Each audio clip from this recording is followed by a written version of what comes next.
A'udzubillahi minasyaitonirrajim. Bismillahirrahmanirrahim. Assalamualaikum warahmatullahi wabarakatuh. Alhamdulillahi rabbil alamin. Nahmaduhu wa nasta'inuhu wa nastaghfiruhu wa na'udzu billahi min shururi anfusina wa min sayyiati a'malina.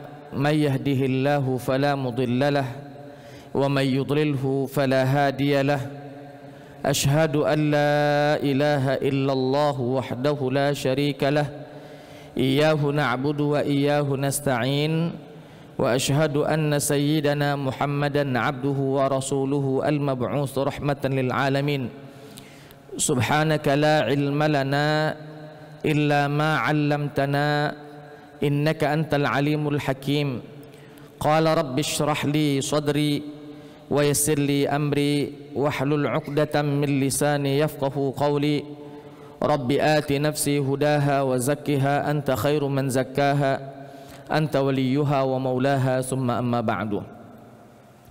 معاشر الحاضرين jamaah salat subuh Masjid Baitur Rahman yang dimuliakan oleh Allah Subhanahu wa taala. Syukur alhamdulillah, di subuh hari Sabtu ini kembali kita dipertemukan oleh Allah Subhanahu wa taala dalam kondisi sehat walafiat. Salawat beriringkan salam semoga selalu tercurahkan kepada junjungan kita baginda Nabi besar Muhammad sallallahu alaihi wasallam. Bapak Ibu hadirin wal hadirat rahimakumullah, pada 2 pekan yang lalu kita akhiri kajian tafsir kita pada surat Al-An'am ayat 43. Maka pada subuh hari ini insyaallah kembali kita akan melanjutkan kajian tafsir kita di surat Al-An'am ayat 44, Al-An'am ayat 45-46. Kalau memang memungkinkan waktu kita sampai Al-An'am ayat 47 atau 48. Sebelum kita mencoba mengkaji, mentafsirkan ayat-ayat tersebut, alangkah baiknya jika kita baca terlebih dahulu ayat-ayat yang akan kita tafsirkan. A'udzu billahi minasyaitonir rajim. Bismillahirrahmanirrahim. فلما نسوا ما ذكروا به فتحنا عليهم أبواب كل شيء حتى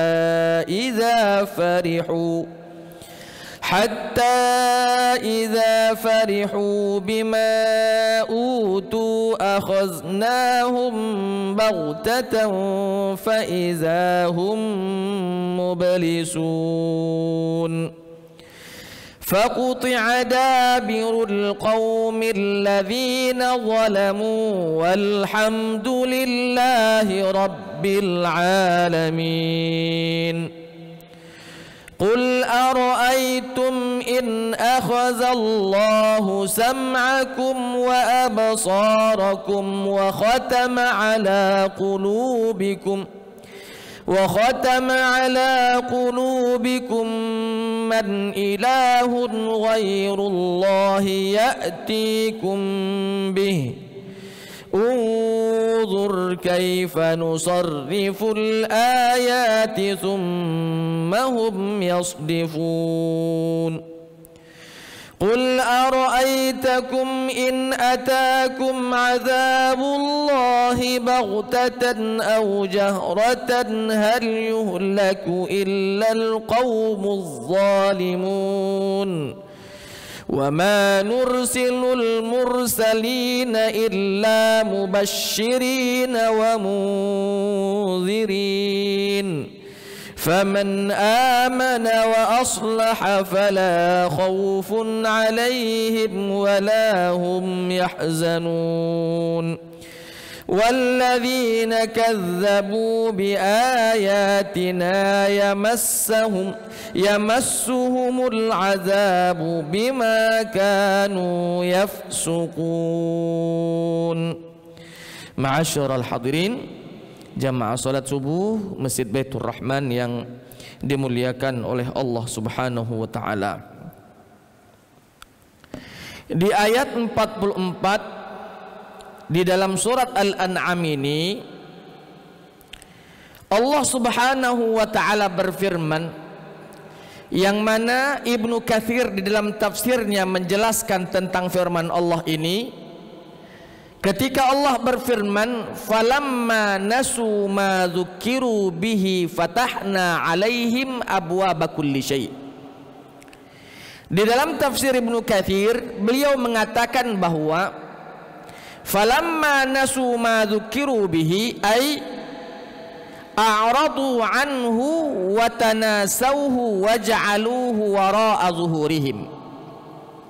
Artinya adalah ketika manusia-manusia ini telah mengingkari atas apa yang telah menjadi peringatan dari para rasul Allah Subhanahu wa taala di tengah mereka, wa a'radu, mereka palingkan, wa tanasawhu, mereka melupakan, wa ja'aluhu wara'a zuhurihim, mereka anggap itu tidak ada apa-apa, mereka sepelekan. Maka kata Allah, fatahna alaihim abwaaba kulli syai', kami akan bukakan kepada orang yang lupa atas peringatan tersebut, kami bukakan segala sesuatu yang menjadi keinginannya. Akan tetapi hatta idza farihu, hingga nantinya orang yang diberikan oleh Allah dibukakan semua keinginannya, dia bergembira atas apa yang Allah berikan kepada mereka, akhaznahum baghtatan, kami ambil, kata Allah, kami ambil kembali nikmat-nikmat itu baghtatan, ai secara paksa dan tiba-tiba, fa idzahum mublisun, dan pada akhirnya mereka pun senantiasa akan berputus asa, diam dan berputus asa. Ma'asyiral hadirin, artinya adalah Allah Subhanahu wa taala ingin menjelaskan kepada kita bahwa Allah Subhanahu wa taala akan bukakan pintu-pintu semua yang diinginkan oleh seorang hamba, yang mana apabila hamba ini berpaling dari Allah. Kenapa? Karena supaya Allah Subhanahu wa taala uji ini, bahkan ini bukan ujian, tapi kata Nabi sallallahu alaihi wasallam adalah istidraj.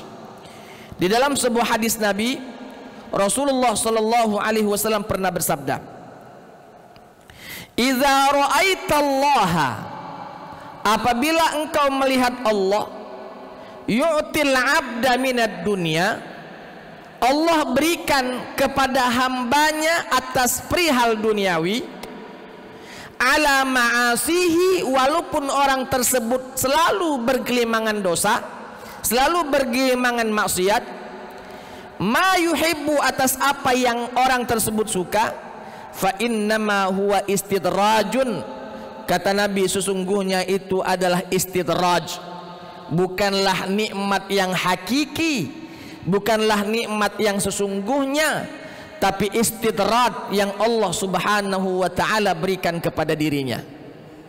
Sering Bapak Ibu saya jelaskan dan saya contohkan istidraj di sini seperti orang yang memancing.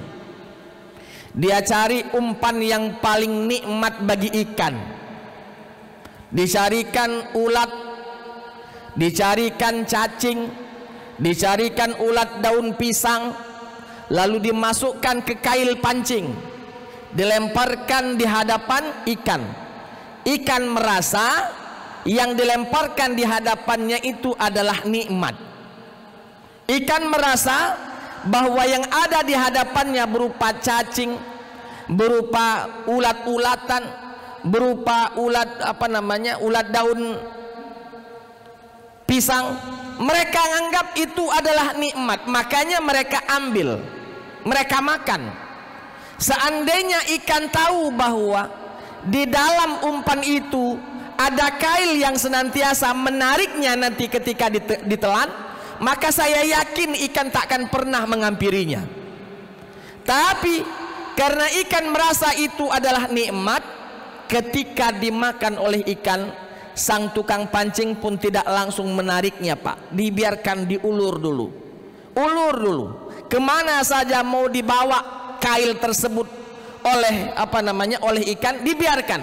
Sampai pada akhirnya ketika benar-benar ikan itu tidak bisa lagi memuntahkan kail pancing tersebut, barulah ditarik oleh orang yang memancing. Bapak ibu atau bapak-bapak yang suka memancing itu tahu sekali teknik itu. Diulurnya dulu, tidak langsung jik langsung ditarik, tidak dapat. Pasti dibiarkan saja dulu. Dimakan, dibawa kemana, ulur lah dulu sampai ditelannya nian, nyangkut di insangnya, nah baru kita sentak. Setelah kita dapatkan, Pak, tidak sampai di situ, ini istidratnya. Dibawa ke daratan, yang mana itu bukan tabiat ikan tinggal di daratan, ikan tinggal di laut, ikan tinggal di air. Dibawa ke daratan, disulitkan ikan tersebut. Bukan hanya sampai situ, kayu sento mantak kepalanya, pecah, Pak, kepala ikan gabus tadi, ikan toman tadi. Setelah itu apa selesai? Belum. Disisik lagi, dibersihkan lagi tubuh ikan tersebut. Sampai situ sudah belum? Belum. Diperuti, Pak, dibuang isi dalam perut tersebut. Sampai situ sudah belum? Diseset-seset lagi dagingnya supaya ketika digoreng akan renyah. Sampai situ belum? Dijatuhkan ke panggangan api, ke bara api kalau memang mau dipanggang, atau dimasukkan ke minyak panas ketika hendak digoreng. Sampai situ sudah belum, Pak? Belum. Sudah digoreng, ditabur pula lah sambal di atas luka-lukanya tadi. Sudah sampai situ sudah belum? Belum, Pak. Dimakan lagi, diambil semua dagingnya, dimakan. Sampai situ sudah belum? Belum. Tulangnya tadi, Pak, dilemparkan ke kucing, habis, tidak tersisa ikan tadi. Padahal gara-gara istidraj, gara-gara hanya ada ulat daun pisang yang dilemparkan kepadanya, ikan tersebut merasa itu nikmat yang dia dapatkan, padahal bukan nikmat sama sekali. Itu istidraj dari Allah Subhanahu wa ta'ala.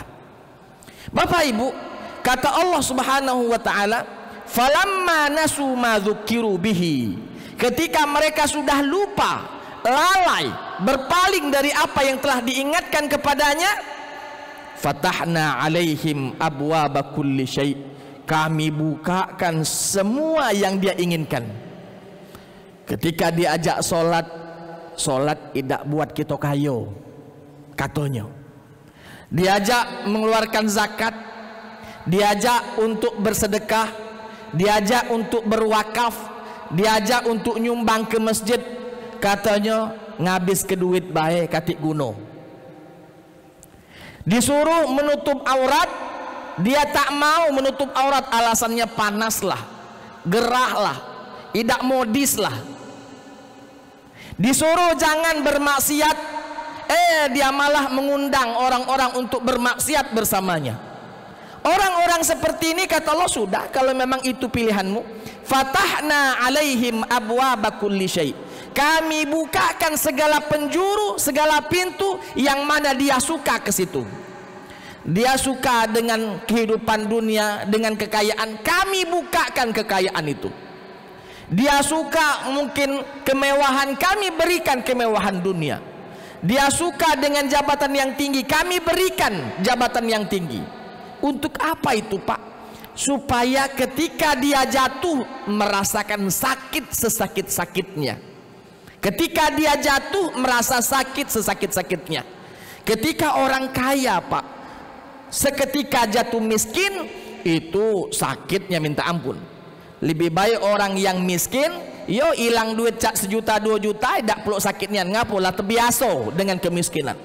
Tapi ketika dia hidup dengan kemewahan, tahu-tahu habis hartanya, jatuh miskin semiskin-miskinnya, ini azab yang luar biasa yang dia dapatkan. Maka kata Allah, fatahna alaihim abwaaba kulli syai. Kami bukakan segala sesuatu yang dia inginkan. Makanya Pak, jangan terlalu iri kepada orang-orang yang sembahyang tidak tapi rezekinya lancar terus. Jangan terlalu iri kepada orang-orang yang taatnya jauh tapi badannya sehat terus. Kita sembahyang terus, bukan di rumah tapi ke masjid. Bukan hanya maghrib isya, subuh pun kita goyori. Tapi kadang sakit badan, keluar masuk rumah sakit, dompet selalu menipis, buntu sepanjangan. Jangan heran Pak, jangan heran. Orang-orang yang diberikan tersebut bilang becaknya ikan gabus itu. Ikan gabus itu lagi di istidraj, tapi jangan depan dia Pak. Mendepan dia laju nyari masalah gitu ya. Jangan terlalu pusing Pak dengan mereka. Mohon maaf nih, banyak Pak, sekali lagi banyak. Saya banyak menemukan orang asli tidak mau taat. Bahkan dia senantiasa menentang ajaran agama Islam. Apalah Islam ini, apalah Islam ini. Padahal dia Islam. Tapi Allah bukakan pintu rezekinya. Tadinya tidak ada apa-apa, sekarang jadi orang kaya raya. Kita katakan sudah, jangan terlalu iri dengan orang seperti itu. Biarkan saja, biarkan saja. Kenapa? Karena dia sedang diistidrajkan oleh Allah Ta'ala. Oleh sebab itu Bapak Ibu, kita seandainya merasa alhamdulillah, aku duit ado, aku pernah duduk di di kedudukan yang tinggi, pernah jadi A, pernah jadi B, pernah jadi C, badan sehat-sehat, keluarga bagus galo. Coba introspeksi, kira-kira ini istidraj atau nikmat? Kira-kira ini istidraj atau nikmat? Bagaimana cara menimbangnya ini istidraj atau nikmat? Ketika apa yang Allah Subhanahu wa Ta'ala titipkan kepada kita berupa nikmat, kita gunakan untuk ketaatan kepada Allah Subhanahu wa Ta'ala, itu nikmat. Itu nikmat. Tapi ketika apa yang Allah titipkan kepada kita, kita gunakan bahkan untuk bermaksiat kepada Allah, bahkan kita lupa dengan Allah, kita hanya memikirkan duniawi saja, nah ini istidraj. Tinggal kita introspeksi masing-masing, yang ada di tengah kita nikmat atau istidraj.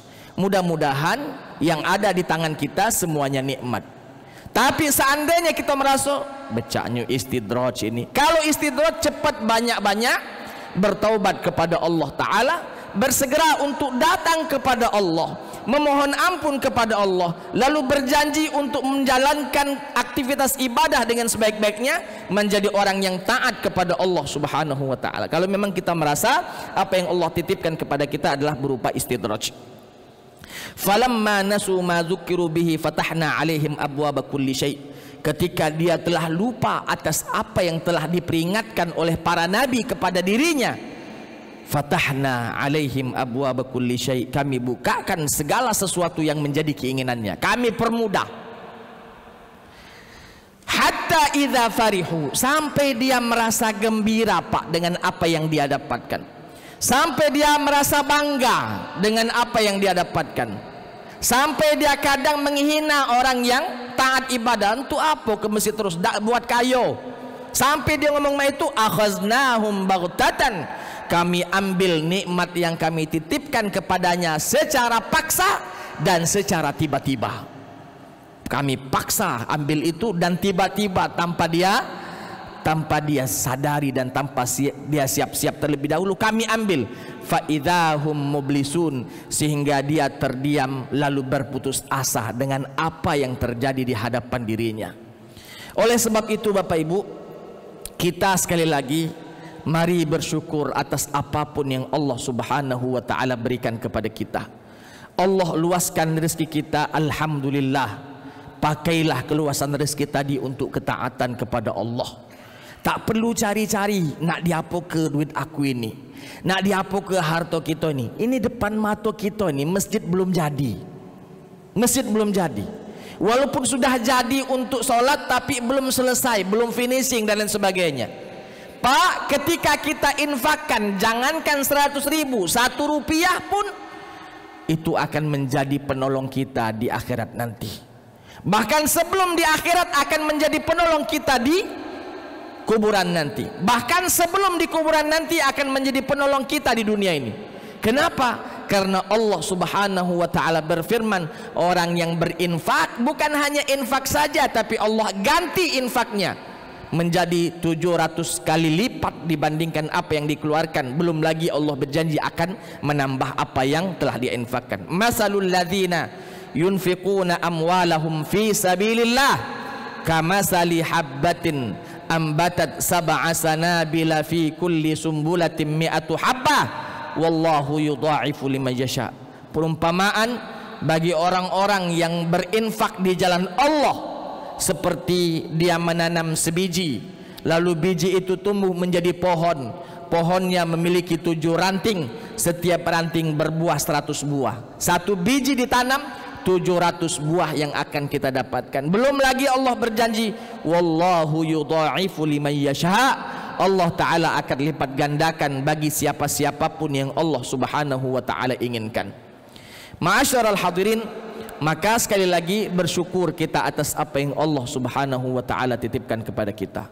Seandainya kita termasuk hamba-hamba yang diuji oleh Allah, faqadara alaihi rizqahu, rizkinya ditakar oleh Allah Ta'ala, tidak berlebih, tidak melimpah, cuman cukup baik, cukup untuk makan, cukup untuk bayar sekolah, cukup untuk beli ini, cukup untuk beli. Faqadara alaihi rizqahu, rizkinya Allah takar, sudah, syukur alhamdulillah, syukur alhamdulillah. Untung masih pacak makan. Berapa banyak orang yang mohon maaf tidak bisa makan, alias dia tidak tahu nak makan apa, karena memang tidak ada yang bisa dia masak dan tidak ada uang yang bisa dia pakai untuk membeli makanan yang hendak dia makan. Syukur alhamdulillah, syukur alhamdulillah. Bapak Ibu hadirin wal hadirat rahimakumullah. Bahkan di dalam hadis yang lain Nabi sallallahu alaihi wasallam pernah bersabda, innallaha tabaraka wa ta'ala, sesungguhnya Allah Subhanahu wa ta'ala, idza arada biqaumin baqaan, apabila Allah menginginkan satu kaum baqaan, dia berada di atas muka bumi dengan baik, nyaman, tentram, apa kata Allah? Au namaan, atau dia tumbuh, kata Nabi SAW, razaqahumul qasd wal afaf, Allah Ta'ala berikan dia rezeki dengan kecukupan saja, kecukupan saja, tidak terlalu berlebih. Ngapa? Karena ketika kita berlebih, kadang ada sifat sombong keluar dari diri kita.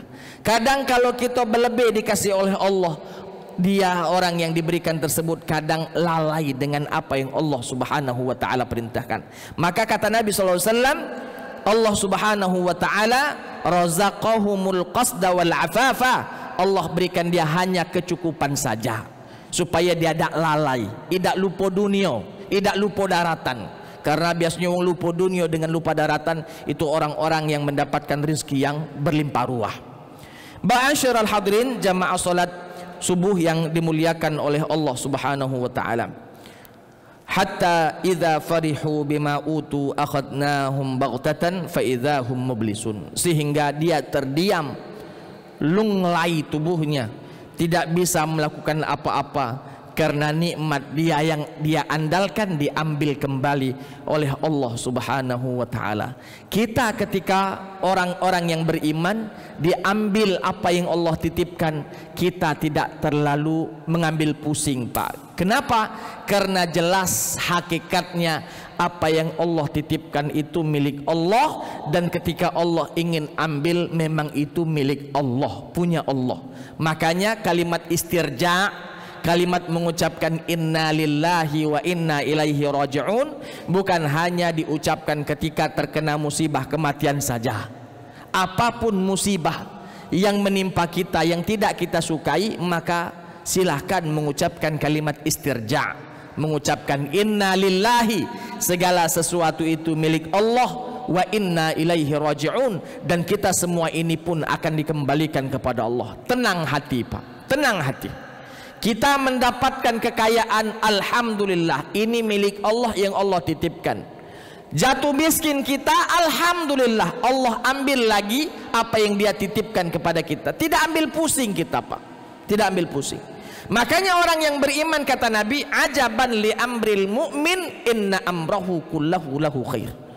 Aku heran sekali dengan urusan orang-orang yang beriman, kata Nabi. Semua urusannya baik untuk mereka. Ketika ditimpa, diberikan ujian kenikmatan, dia bersyukur. Wadzalika khairul lah, itu bagus untuk orang yang diberikan nikmat, dia syukur. Sebaliknya apabila dia ditimpa musibah, sabar, dia bersabar. Wadzalika khairul lah, dan itu pun bagus untuk dirinya. Dan kedua hal ini, kondisi seperti ini tidak akan pernah terjadi kecuali hanya pada diri seorang yang beriman kepada Allah Subhanahu wa taala. Maka jangan terlalu ambil pusing dengan kemegahan orang-orang di luar sana. Walaupun orang-orang di luar sana tidak mau taat kepada Allah, tapi rezekinya melimpah ruah, badannya sehat walafiat, anaknya cerdas-cerdas, biar kelah. Juang sekayu nasee mare, biar kelah diam. Biar kelah diam. Jangan kita ambil pusing, karena bisa jadi itu adalah istidraj yang Allah Subhanahu wa taala berikan kepada dirinya. Masuk kita pada ayat selanjutnya. Allah Subhanahu wa taala berfirman, faquti'a dabirul qaumil ladzina zalamu. Maka Allah Subhanahu wa taala akan memusnahkan, ya, sampai ke akar-akarnya bagi orang-orang yang zalim kepada Allah, zalim kepada hamba-hamba Allah Subhanahu wa taala. Allah akan musnahkan semua sampai ke akar-akarnya. Faquti'a dari kalimat koto apa? Diputus. Seperti kita misalnya, listrik diputus, sudah gelap gulita. Faquti'a, maka Allah memutuskan. Allah diputuskan oleh Allah Subhanahu wa taala kenikmatan untuk orang-orang yang zalim. Faquti'a dabirul qaumil ladzina zalamu. Orang-orang yang zalim Allah akan putuskan nikmatnya sampai ke akar-akarnya. Dan sering sekali saya sampaikan di masjid ini, zalim itu, Pak, terbagi bermacam-macam. Ada zalim kepada Allah, ada zalim kepada makhluk Allah, hamba Allah. Zalim yang paling pakam, zalim yang paling besar dosanya adalah zalim kepada Allah. Allah yang menciptakannya, tapi dia tidak mau menyembah kepada Allah. Allah yang memberikan rezeki kepadanya, tapi dia tidak mau bersyukur kepada Allah. Allah yang memberikan semua yang dia inginkan, tapi dia tidak mau mendekat dan taat mengucapkan terima kasih kepada Allah. Ini zalim. Zalim. Dan yang paling tinggi tingkat kezaliman adalah tadi, kemusyrikan. Allah yang menciptakannya, Allah yang memberikan rezeki, Allah yang menyiapkan segala fasilitas untuk dirinya, malah dia sujud dan patuh kepada sesembahan lain selain Allah Subhanahu wa taala. Makanya saking murkanya Allah, Allah tak mau mengampuni dosa orang-orang yang melakukan kesyirikan apabila kesyirikan itu dia lakukan dan tidak mohon ampun kepada Allah semasa dia hidup. Allah berfirman, innallaha la yaghfiru ayyushraka bihi wa yaghfiru ma duna dzalika liman yasha. Allah Ta'ala tidak akan pernah mengampuni dosa syirik yang dilakukan kepadanya, dan Allah akan ampuni dosa-dosa selain syirik kepada Allah Subhanahu wa Ta'ala. Perlu kita garis bawahi, dosa syirik tak akan diampuni apabila pelaku syirik mati tidak memohon ampunan kepada Allah atas syirik yang dia lakukan. Tapi seandainya orang yang melakukan kesyirikan sadar, astagfirullah, ini syirik, ini tidak boleh, ini jadi musyrik, dia bertaubat kepada Allah taubatan nasuha, memperbaiki imannya menjadi iman yang lebih baik sebelum dia mati, maka Allah Subhanahu wa taala akan terima taubatnya. Jadi makna dari innallaha la yaghfiru ayyushraka bihi itu adalah ketika dosa syirik itu dibawa sampai mati, tidak dia mohon ampun kepada Allah semasa dia masih hidup. Faquti'a dabirul qaumil ladzina zalamu. Faquti'a dabirul qaumil ladzina zalamu. Maka Allah Subhanahu wa taala akan memutuskan memutuskan dan memusnahkan sampai ke akar-akarnya bagi orang-orang yang zalim tersebut. Maka hati-hati Pak, kita mungkin tidak zalim kepada Allah, mungkin sholat kita gawekan, puasa kita kerjakan, haji kalau memang sudah panggilan kita berangkat, tapi kadang kita zalim pada hamba Allah. Bisa kita zalim kepada orang lain atau makhluk Allah yang lain selain manusia. Karena yang hidup yang ada di keliling kita Pak, selain manusia ada hewan-hewan, selain manusia dan hewan ada tumbuh-tumbuhan. Bisa saja kita tidak zalim kepada manusia, tapi kita zalim kepada hewan. Makanya Pak, Islam itu sempurna. Selain kita dilarang untuk zalim kepada manusia, kita juga dilarang zalim kepada hewan. Ustadz, hewan ini memang hewan dimakan, maka kita sembelih. Bukan artinya menyembelihnya jadi zalim. Makanya supaya tidak zalim ketika kita menyembelihnya, maka tajamkan pisau yang kita pakai ketika hendak menyembelihnya. Karena ketika pisau itu tumpul Pak, memang hewan ini halal dimakan, ayam ini halal dimakan, tapi ketika kita memotongnya menggunakan pisau yang tumpul, asli zalim kita kepada ayam tersebut. Kenapa? Karena berapa kali gesekan itu sakit Pak. Coba kalau pakai pisau yang tajam, beleset sekali selesai. Artinya walaupun sakit tidak begitu lama rasa sakit yang dia derita karena kita menggunakan pisau yang tajam. Atau nanti ketika musim kurban misalnya, kita nyembelih sapi atau kambing, Pak, selain kita siapkan pisau yang tajam, tolong Pak, ketika kita sembelih jangan di hadapan teman-temannya. Itu adab dari Islam itu. Ketika kita menyembelihnya jangan di hadapan kelompoknya, teman-temannya. Sepi ke. Di situ tempat sapi-sapi. Di situ tempat penyembelihannya, supaya sapi yang masih hidup itu tidak kena mental bahasa budak main hari. Tidak kena mental. Allah, kawan aku barusan depan mata dipotong. Kena mental Pak. Mereka itu memiliki perasaan seperti mana kita memiliki perasaan. Maka kata Nabi, selain kita mempertajam pisau yang kita pakai, kita sepi ke sapi yang nak kita potong. Jangan dipotong di depan para teman-temannya. Oke, sapi yang dipotong tidak lagi merasakan, tapi teman-teman yang masih hidup itu kena mental semua Pak. Kena mental semuanya. Ya, maka disepi ke. Nah, ketika disepi ke, kita ambil lagi sikok. Yang kita ambil itu tidak nyangko kalau dia nak dipotong. Mungkin nak diunjuk makan di arah situ, rupanya kita potong sudah. Yang lain juga masih nyantai-nyantai. Baik apa? Karena dia tidak nyangko kalau nak dipotong. Nah, itu adab Islam. Ketika kita memotongnya dengan cara yang tidak baik, menggunakan pisau yang tidak tajam, bahkan memotong di depan kelompoknya, kita zalim kepada hewan yang kita potong, dan kita juga zalim kepada hewan yang belum kita potong. Jadi hati-hati, kezaliman itu bisa saja kita lakukan kepada sesama manusia, atau bisa saja kita lakukan kepada selain manusia, termasuk hewan, bahkan mungkin tumbuh-tumbuhan. Lah bagus-bagus bunga ditanam, kita tijak-tijak sengaja kita hancuri, itu zalim. Itu zalim. Selain kita zalim kepada orang yang menanam bunga, kita juga zalim kepada bunga. Seharusnya dia tumbuh dengan baik, menghiasi halaman rumah kita, rupanya diobrak-abrik oleh orang-orang yang tak bertanggung jawab.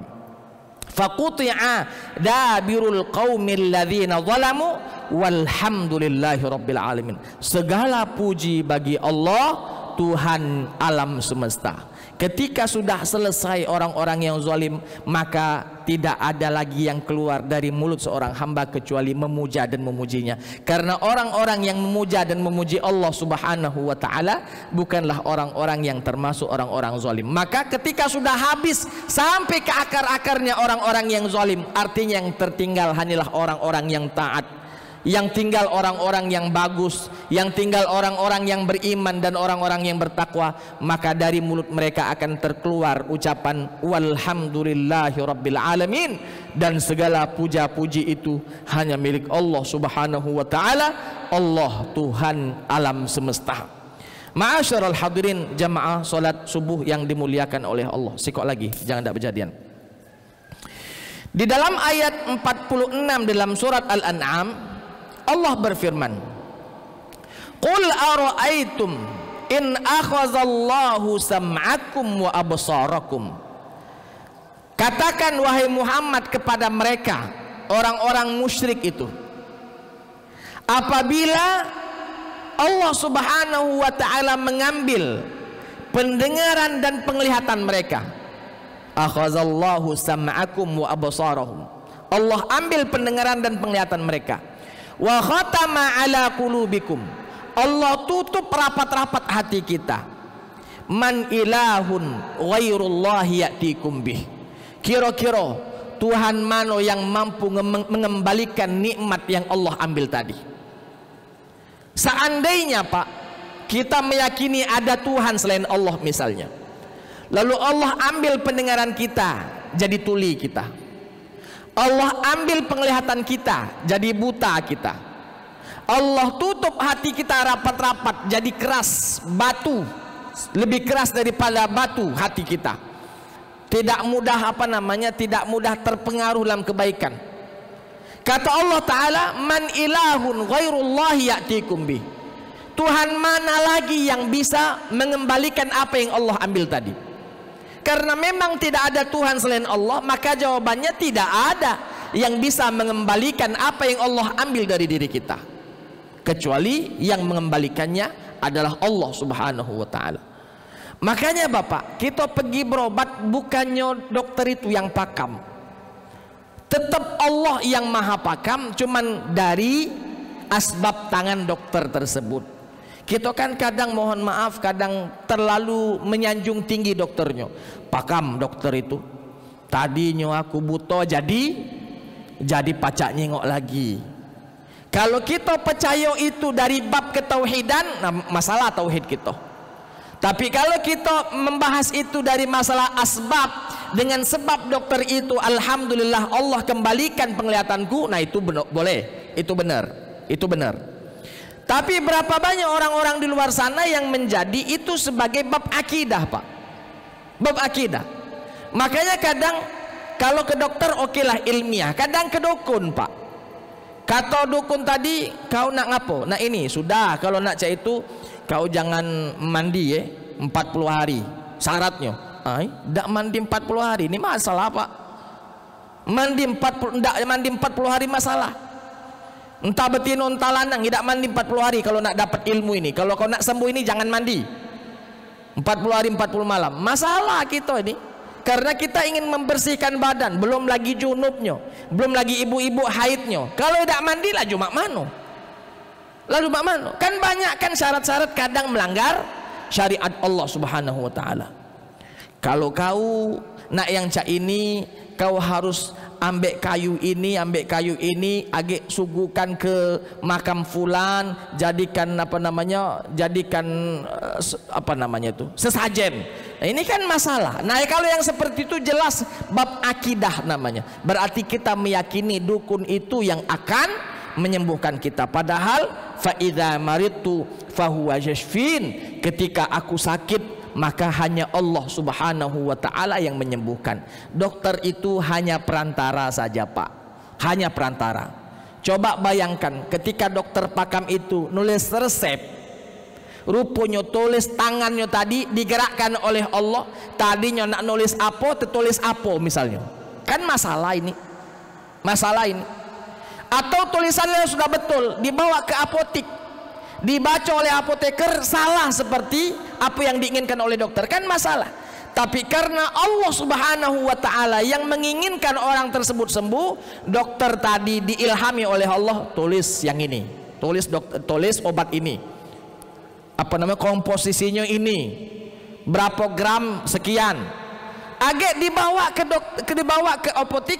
Allah kembali memberikan taufik kepada orang yang membaca tadi, sehingga yang dibacanya benar, dan apa yang dituliskan diresepkan sesuai dengan apa yang diresepkan oleh dokter, sehingga orang yang menjadi pasien tadi bisa sembuh dengan segera. Yakin itu kesembuhan datangnya dari Allah Subhanahu wa ta'ala, bukan dari dokter, bukan dari siapa-siapa, cuman tadi dari perantara ilmu yang Allah titipkan kepada dokter dan perawat tersebut. Maka kata Allah, katakan Muhammad kepada mereka, seandainya Allah mengambil pendengaran mereka, Allah mengambil penglihatan mereka, Allah tutup rapat-rapat hati mereka, man ilahun ghairullahi ya'tikum bihi, Tuhan manakah yang akan mengembalikan apa yang telah Allah ambil dari dirinya? Sama sekali tidak ada Tuhan lain, Pak. Kalau sama sekali tidak ada Tuhan lain, maka tidak ada yang mampu mengembalikan atas apa yang telah Allah subhanahu wa ta'ala ambil, kecuali Allah sendiri yang mengembalikannya. Maka kata Allah, unzur kaifa nusarriful ayati summa hum yasdifun. Kata Allah subhanahu wa ta'ala, maka lihatlah, perhatikanlah tanda-tanda kebesaran Allah subhanahu wa ta'ala, kemudian mereka tetap berpaling juga dari Allah subhanahu wa ta'ala. Seharusnya dia sadar bahwa di tangan Allah segala sesuatu, biyadihil khairu, di tangan Allah segala sesuatu. Seharusnya itu yang dia yakini, malah dia senantiasa yasdifun ay yansarifun, dia senantiasa berpaling dari Allah subhanahu wa ta'ala, masih tidak mau beriman dia kepada Allah subhanahu wa ta'ala. Inti dari kajian tafsir kita pada subuh hari ini Bapak Ibu adalah, pertama, bahwa Allah subhanahu wa ta'ala ingin mengingatkan kepada kita bahwa setiap kita ini diuji. Ketika ujian itu nikmat, syukuri alhamdulillah, karena ketika ujian nikmat tidak kita syukuri bisa menjadi azab, awal dari azab yang kita sebut dengan istidraj.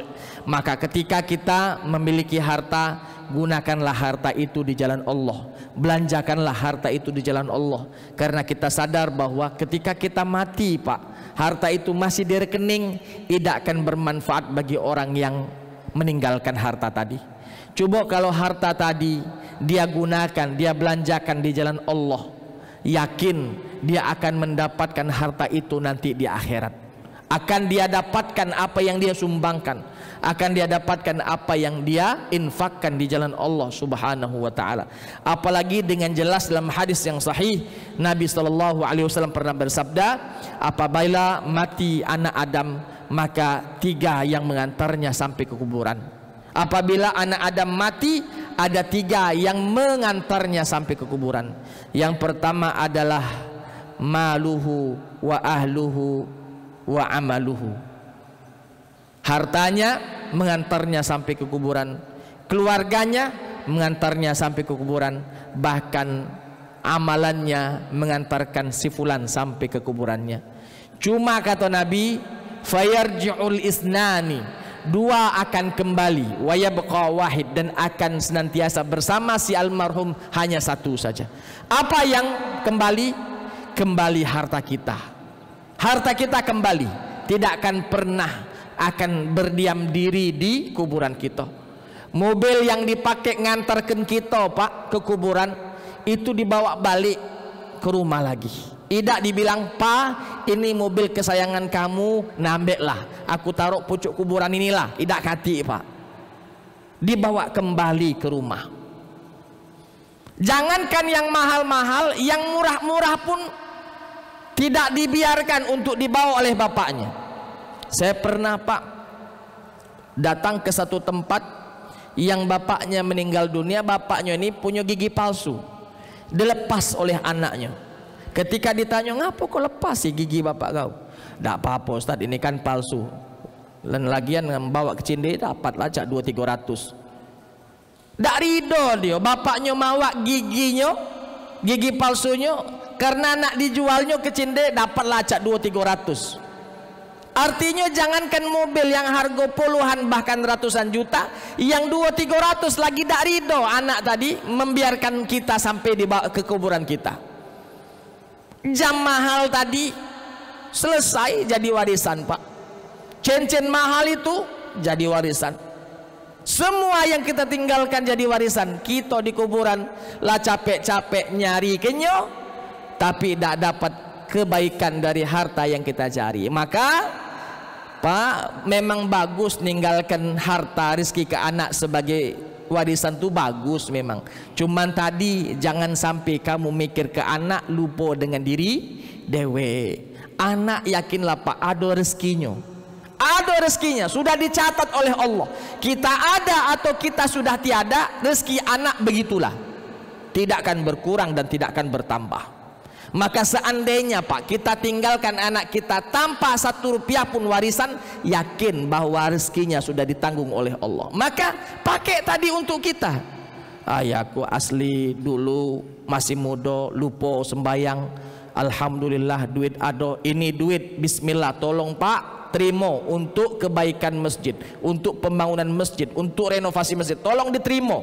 Dia sadar bahwa dulu ketika mudanya dia lupa dengan masjid. Alhamdulillah Allah berikan rezeki, Allah Ta'ala menginginkan dari rezeki itu dia sedekahkan di jalan Allah Subhanahu wa Ta'ala. Kembali Pak, harta kita kembali, keluarga balik juga. Sesayang apa be anak ke bapak mamaknya Pak, aman lah balik galau jengok kati lagi di kuburan, lagi lah gelap 5:30 sore, nyengok langit lah gelap nak hujan, balik tu lah Pak, balik tu lah, yakin balik tu lah. Walaupun anak tadi ngomong, "Ma, aku balik dulu, besok pagi kesini lagi." Ya balik tu lah masih. Ninggal ke kita dewean di situ. Tapi kata Nabi SAW, "Wa yabqa wahid." Orang dua tadi kembali, harta kembali, keluarga kembali, satu yang selama-lamanya akan menemani kita di alam kubur kita. Apa? Amal Pak. Amal. Tak akan balik dia. Aku tak akan kemana-mana, di sinilah. Ketika malaikat bertanya, aku mendampingimu. Ketika engkau nanti dibangkitkan, aku juga mendampingimu. Maka alangkah indahnya kalau kita punya amal baik banyak pula. Artinya akan tak kesepi kita di alam kubur, karena kita ditemani oleh amal-amal. Kata Nabi, akan setelah kembali semuanya Pak, setelah kita ditanya oleh Munkar dan Nakir, maka datanglah makhluk Allah Ta'ala. Ketika kita di dunia melakukan kebaikan, makhluk Allah ini indah sekali, berseri-seri wangi. Kita tanya, kau siapa? Aku tak pernah nyengok makhluk seindah kau di dunia. Apa kata makhluk tadi? Aku adalah amalan baikmu di dunia. Tapi ketika kita di dunia dititipkan rezeki, pelit, kikir alias getah basah, tak galak berbagi, ketika malaikat Munkar Nakir menyiksa dia, datang lagi makhluk Allah yang lainnya, buruk rupa, busuk, tak nyaman kita dekat dia, tapi dia selalu nak dekati kita. Kita tanya, kau siapa? Nyau dikit, aku dak pacak nyau, nak sama kau tu lah. Siapa kau? Aku adalah amal burukmu. Mumpung Pak kita masih hidup, kalau Bapak tak percaya, jingoklah, cubalah, rasakanlah. Tapi kalau kita mulai saat ini siap-siap, mudah-mudahan pas kita betul-betul mati age, nikmat Allah senantiasa diberikan kepada kita, pahala banyak, dan yang menemani kita di alam kubur kita makhluk Allah yang indah berupa amal baik kita dulu di dunia. Saya kira itu saja dulu. Ada 12 atau 11 menit ke depan sebelum kita sholat sholat isyraq atau sholat syuruk. Bismillah, yang nak bertanya Bapak Ibu diaturi. Silahkan Pak. Assalamualaikum warahmatullahi wabarakatuh. Waalaikumsalam warahmatullahi wabarakatuh. Saya Sugandi Pak, ingin mengkaitkan dengan yang ayat An'am 44 tadi Pak. An'am 44 ya. Itu kalau saya perhatikan di ayat 44 itu terkait sekali dengan apa yang di surat 51 ayat 23 Pak. Surat 51 ayat 23 Az-Zariyat. Ya. Nah, kira-kira menurut Pak Ustadz, memang itu misalnya kita tidak bisa melepas dari satu ayat itu dan harus kita kaitkan dengan ayat yang lain. Seperti kalau di 51 itu terjemahnya kira-kira, maka demi Tuhan langit dan bumi, sesungguhnya yang dijanjikan itu adalah benar-benar akan terjadi seperti perkataan yang kamu ucapkan. Nah, jadi pada saat itu kita katakan tadi misalnya diajak ke masjid, saya sholat di rumah sama saja. Jadi itu ucapan dia yang seperti itu. Ya, seperti yang lain-lain. Mungkin banyak hal-hal yang mungkin yang buruk seperti tadi kita ajak kemana dia langsung ke maksiat. Nah, karena memang ucapannya seperti itu. Maka saya sering, mungkin mohon tanggapannya Pak Ustadz, harus hati-hati di dalam bicara. Betul. Ya mungkin itu saya Pak Ustaz. Makasih. Assalamualaikum warahmatullahi wabarakatuh. Assalamualaikum warahmatullahi wabarakatuh. Surat Az-Zariyat ayat berapa Pak tadi? Ayat 23. Fil ardi ayatul. Oke. Baik, betul Pak, bahwa ucapan yang keluar dari mulut kita sebenarnya itu berupa doa. Makanya hati-hati ketika berbicara. Hati-hati ketika berbicara. Ketika kita berbicara, ucapan kita ucapan baik, malaikat kiri kanan ini mengaminkan Pak, amin. Tapi ketika kita berucap ucapan kita ucapan buruk, malaikat pun akan mengaminkan. Jadi apa yang kita pilih dari kosakata itu hati-hati sekali. Maka kiri kanan malaikat ini catat apa yang kita ucapkan.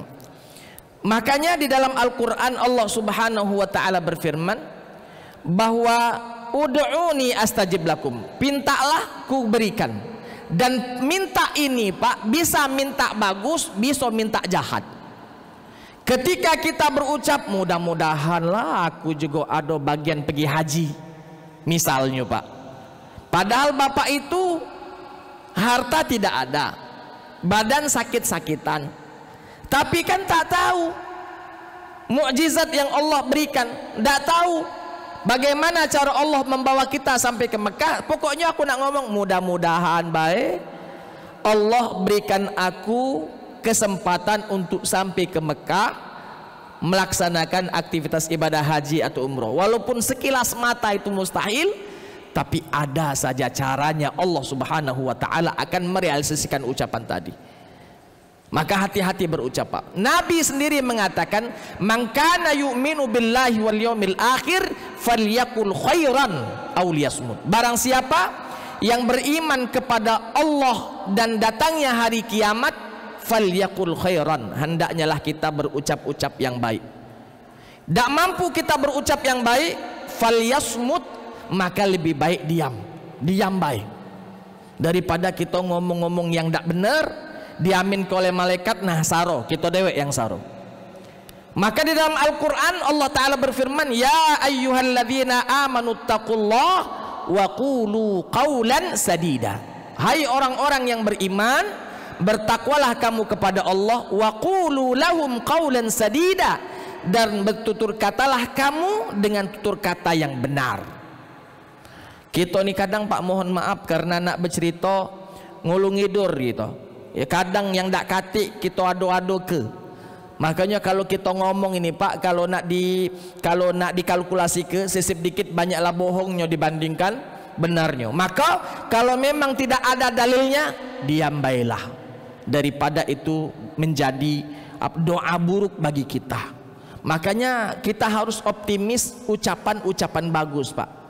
Misalnya anak kita tidak rajin belajar, malas belajar, jangan kau ni pemalas nian, kau jadi gembel lagi, diaminkan oleh malaikat, selesai. Makanya ketika ada anak kita seperti itu, tinggal kita lagi mak mano cara ngedidiknya, nak belajar. Kalau nak jadi wong sukses, insya Allah orang-orang yang terpelajar, belajar nak belajar. Mudah-mudahan kau agak jadi sukses, mudah-mudahan kau jadi anak yang cerdas, anak yang soleh. Cak itu caranya. Imam Masjidil Haram, dosen saya ketika di Madinah pernah bercerita, ada salah seorang dari Imam Masjidil Haram, dia ini Pak dulu masih kecil nakal.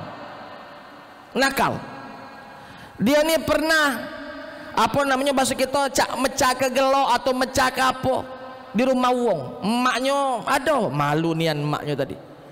Apa kata emaknya? Ya Allah nak, mudah-mudahan kau jadi imam Masjidil Haram, dikabulkan oleh Allah.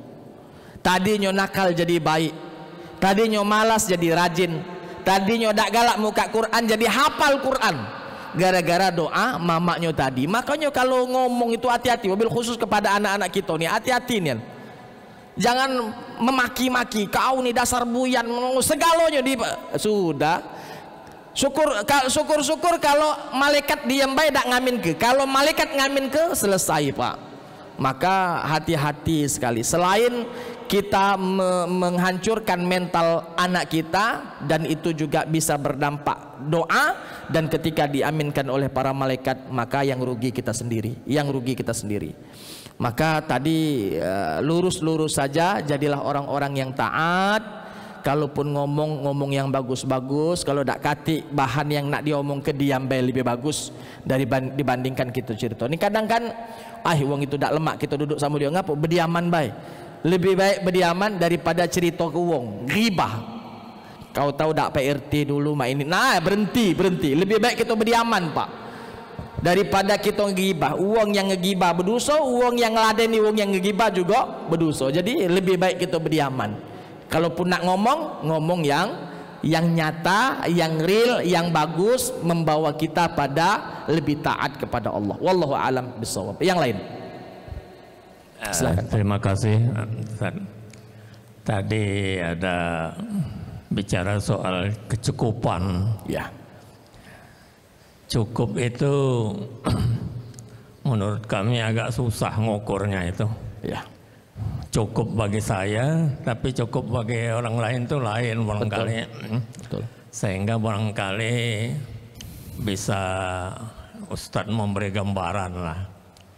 Tapi menurut hemat kami, yang perlu itu adalah keberanian. Keberanian itu bukan hanya berperang, tapi bersedekah pun perlu keberanian. Betul. Karena bisa membuat kita kekurangan harta dan sebagainya. Jadi keberanian itu sangat perlu sekali. Kita mau berbuat itu. Nah ini yang sering tidak terjadi, Pak. Kita sering berhitung-hitung, diganggu oleh iblis itu. Nah keberanian ini yang muncul. Tapi kalau cukup tadi, ya katakan tadi relatif. Nah bagaimana komen? Baik, betul Pak. Cukup bagi saya belum tentu cukup bagi Bapak. Saya ada kenalan Pak, Bapak itu dulu pernah ngomong sama aku. Seumur-umur aku tak pernah berdoa minta kaya. Aku cuman minta cukup dan senang. Maka sampai sekarang Bapak itu katik duit Pak. Tapi dia cukup makan ado, senang dia. Ngapa? Karena tinggal sama anaknya. Anaknya berkecukupan. Jadi dia tak berpikir untuk makan. Pokoknya waktu makan dia makan. Waktu tidur dia tidur. Waktu ke masjid dia ke masjid. Dia memang minta, aku tak minta kayo, yang penting cukup senang. Allah kabulkan, dia tidak kayo, padahal dari kecil dia nyari duit Pak.